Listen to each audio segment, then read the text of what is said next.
Assalamualaikum sahabat ruang belajar, apa kabar semuanya? Semoga sehat selalu. Ketemu lagi dengan saya Eko Prasetyo, selamat datang di channel Ruang Belajar. Ketika berbicara tentang etnis Tionghoa, yang ada dalam pikiran kita adalah pengusaha dan kaya raya. Walaupun tidak semua etnis Tionghoa itu kaya raya, yang menjadi menarik adalah fakta bahwa sebagian besar dari daftar 50 orang terkaya di Indonesia merupakan keturunan etnis Tionghoa. 3 orang terkaya, yakni Michael Hartono dan Budi Hartono sekeluarga, kemudian keluarga Wijaya, dan Antoni Salim merupakan keturunan Tionghoa. Menjadi satu pertanyaan menarik. Kenapa sih orang-orang Tionghoa itu sangat mudah mendapatkan kesuksesan? Apa sih yang menjadi rahasianya? Pada video kali ini, kita mencoba untuk mendiskusikan dan mengambil pelajaran dari apa yang mereka lakukan. Simak terus video ini sampai selesai ya. Sebelum saya lanjut, saya ingin mengundang sahabat semuanya untuk bergabung di kelas online Financial Transformasi. Di kelas ini kita akan mengupgrade pengetahuan kita tentang perencanaan keuangan. Kita juga akan memperbaiki tentang program keuangan yang telah tertanam pada pikiran bawah sadar kita. Kita semua tahu bahwa pikiran bawah sadar mengendalikan sebagian besar hidup kita, termasuk di dalamnya aktivitas keuangan kita. Salah satu bukti bahwa program keuangan itu sangat penting untuk diperbaiki adalah ada begitu banyak orang yang tahu bahwa perilaku boros itu negatif, tetap saja ia terjebak pada perilaku tersebut. Hampir semua orang tahu bahwa nabung itu baik, tapi banyak orang kesulitan untuk menabung, walau penghasilan mereka sangat besar. Yang lebih memprihatinkan nih, ada begitu banyak orang sudah bekerja keras, kualitas dirinya bagus, tapi tetap saja penghasilannya nggak meningkat. Segitu-segitu saja jumlahnya. Itu juga pertanda bahwa program keuangannya butuh di-upgrade, butuh diperbaiki. Jadi saya mengundang sahabat semua untuk bergabung di kelas ini. Kita bareng-bareng meningkatkan kualitas diri dan memperbaiki program keuangan kita. Cara bergabungnya, silahkan temukan informasi lebih lengkapnya pada deskripsi video ini. Sampai ketemu di kelas online Financial Transformasi.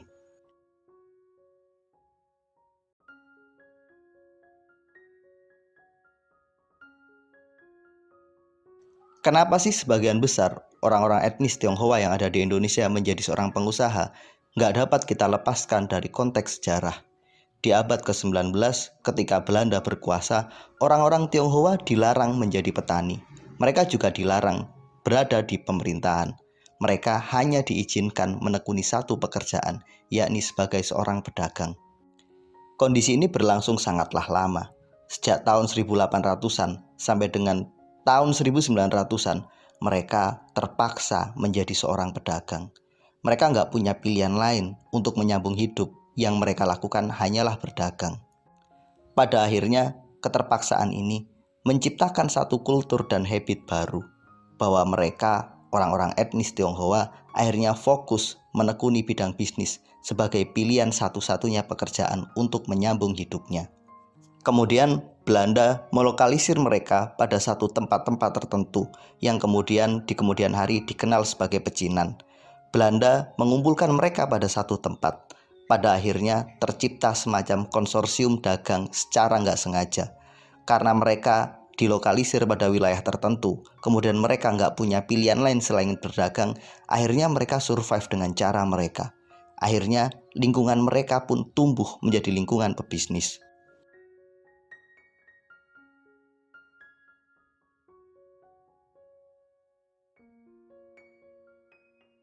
Ada kalanya ketika seseorang tidak memiliki pilihan dan mereka mau memilih itu, mau beradaptasi dengan pilihan itu, mereka akan tumbuh menjadi seseorang yang sangat luar biasa.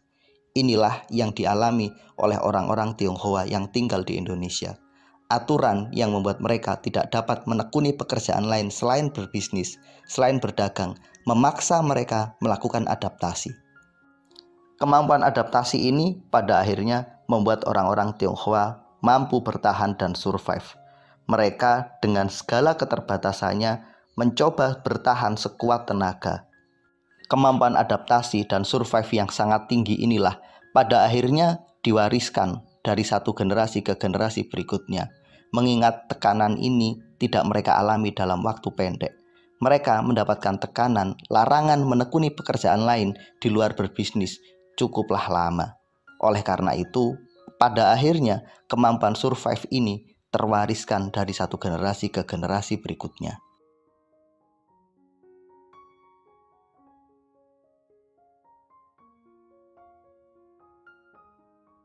Harus kita akui, budaya bisnis dan entrepreneurship sangat kental di etnis Tionghoa. Ini juga nggak lepas dari tekanan yang mereka alami dari generasi ke generasi. Pada akhirnya, hari ini, kultur yang berkembang di etnis Tionghoa adalah kultur pebisnis. Itu karena ayah mereka pebisnis, nenek mereka pebisnis, kakek moyang mereka juga pebisnis. Walau mungkin awalnya karena keterpaksaan. Akhirnya, jika ada anggota keluarga yang memilih jalur di luar bisnis, itu terasa menjadi sesuatu yang sangat aneh. Bahkan, ada kalanya jika seseorang memilih jalur lain di luar bisnis, sebagian dari keluarganya akan mengkerdilkan bahkan mengucilkan mereka. Ada seorang sahabat saya pernah bercerita kepada saya, keluarga besarnya adalah seorang pebisnis. Ia diminta untuk melanjutkan bisnis keluarga tersebut, namun ia menolaknya. Ia memilih menekuni pekerjaan sebagai seorang guru. Pilihan itu ditentang sangat habis-habisan oleh keluarga besarnya. Mereka pun mengatakan, kamu gak akan pernah bisa hidup hanya sebagai seorang guru.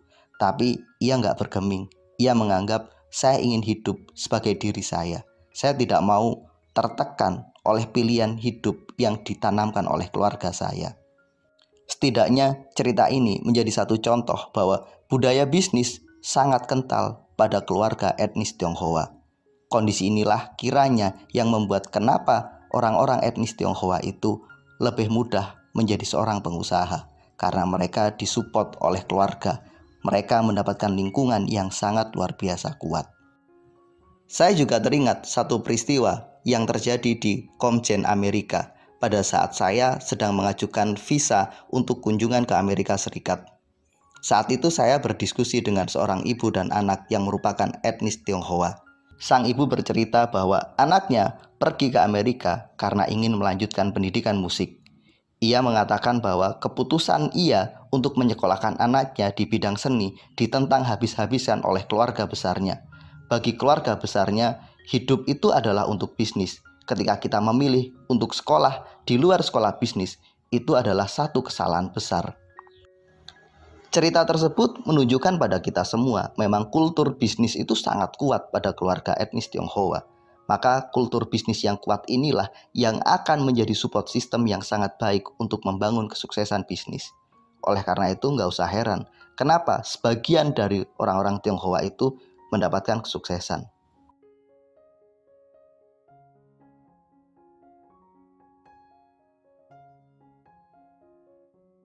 Salah satu hal lain yang membuat kenapa sebagian besar dari orang-orang Tionghoa itu lebih cenderung menjadi pengusaha adalah karena memang mereka tidak terbiasa menjadi pekerja.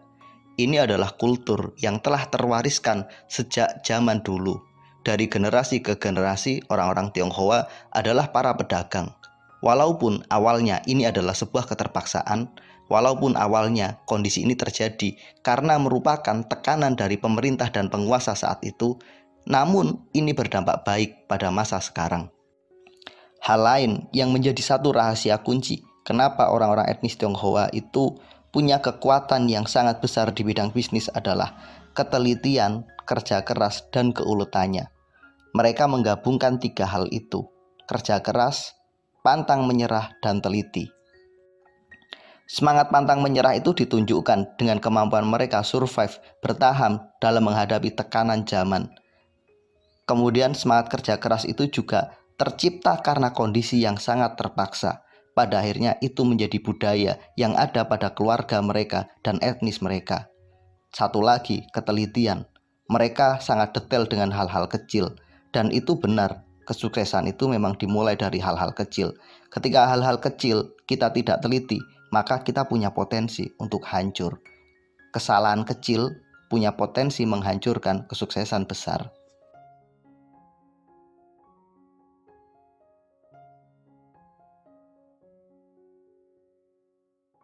Itulah rahasia kenapa orang-orang etnis Tionghoa mudah menjadi kaya. Sebenarnya kaya dan miskin itu nggak ada hubungannya dengan etnis Tionghoa atau tidak. itu kembali pada kita. Siapapun kita, apapun etnis agama kita, ketika kita mampu menerapkan hal-hal baik yang telah dilakukan oleh orang-orang etnis Tionghoa tersebut, maka kita pun mampu mewujudkannya.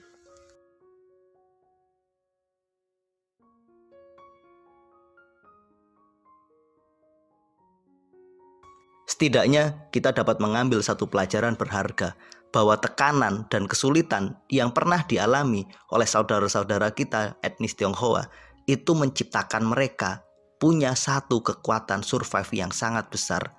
Larangan yang mereka alami yang dilakukan oleh pemerintah Hindia Belanda yang memaksa mereka hanya bisa berdagang, pada akhirnya membuat mereka menjadi ahli. Pelajaran berharga lain yang dapat kita ambil adalah ketika satu pintu tertutup, maka pintu-pintu lain pasti akan terbuka lebar. Pada saat itu, orang-orang etnis Tionghoa tertutup kesempatan untuk bekerja di lembaga pemerintahan. Mereka juga tidak punya kesempatan menjadi petani. Mereka hanya punya satu pintu, yakni sebagai pengusaha. Akhirnya ketika pintu itu dibuka, terbuka berbagai pintu-pintu kesuksesan lain yang membuat mereka tumbuh besar, dan hari ini kita dapat melihat hasilnya. Mudah-mudahan video ini bermanfaat. Sampai ketemu pada video kami berikutnya. Terima kasih telah menonton. Assalamualaikum warahmatullahi wabarakatuh.